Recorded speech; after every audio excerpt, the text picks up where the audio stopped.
เสียงมาในบทพรที่มีชื่อว่าอัศจรรย์ดาวเศร้ามรดกโลกเสียงจะงดงามและอ่อนช้อยในไทยทันเราข้อเสียงมาในทันตบมือต้อนรับนักฟ้อนนักแสดงของเราไปเลย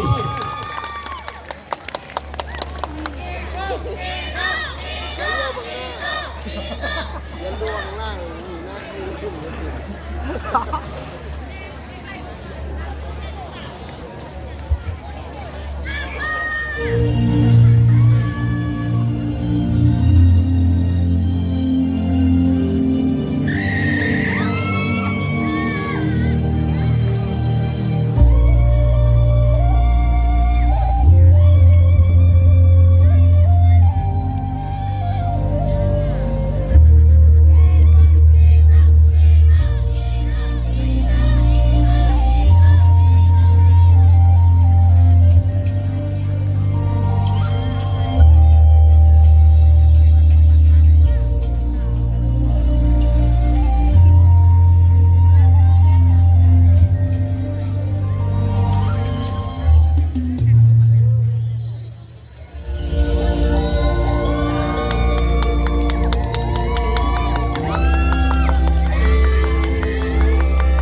ถือว่าจบลงไปสำหรับบทฟ้อนที่3จากสาขาเศรษฐศาสตร์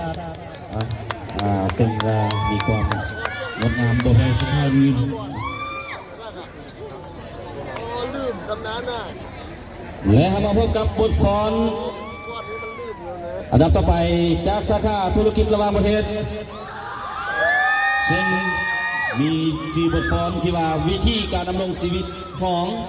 เผ่าลาวซึ่งจะงดงามหรือประทับใจขณะใดข้อเชิญบรรทานตบมือต้อนรับนักฟ้อนนักแสดงของเราได้บัดนี้